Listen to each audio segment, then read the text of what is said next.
একে বলা হয় রক্তবর্তিকা। যে পলতে সে ব্যবহার করবে সেটা নতুন আলতায় চুবিয়ে আগে থেকেই শুকিয়ে রাখবে, তারপর সেটা প্রদীপের মধ্যে দিয়ে সর্ষের তেল দিয়ে মায়ের কাছে জেলে দেবে।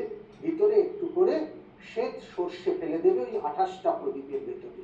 এটা যদি সে করতে পারে, নিশ্চিতভাবে তার গৃহে শান্তি অক্ষুণ্ণিত থাকবে।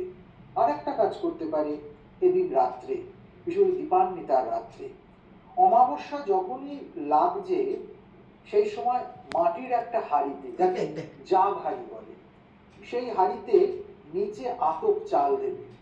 আতপ চালে একটু হলুদ দিয়ে সেটাকে মাখিয়ে নেবে। তার মধ্যে একটা প্রদীপ সে জ্বালাবে, কিন্তু প্রদীপটা আটার তৈরি হতে হবে। আটার? আটা, আটার যেমন লেচি হয়, তার মধ্যে একটু কালো তিল দিয়ে দেবে, দিয়ে সেটাকে একটা প্রদীপ আকারে করবে।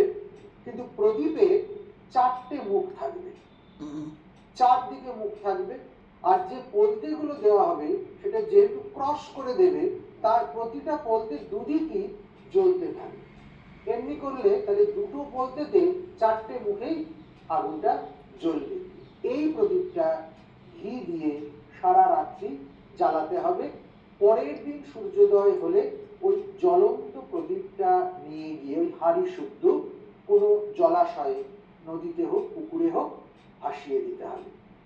এটা যদি সে করতে পারে তাহলে ঘরের সমস্ত নেগেটিভ এনার্জিগুলো বেরিয়ে যাবে, ঘরে শান্তি আসবে, পরস্পরের মধ্যে, স্বামী স্ত্রীর মধ্যে, সন্তানদের সঙ্গে মা বাবার, এদের সম্পর্ক মধুর হবে। এটা আমরা অনায়াসেই কালী পুজোর রাত্রে করতে পারি। আপনি যে এই প্রদীপের কথা বলেন, আমাদের যে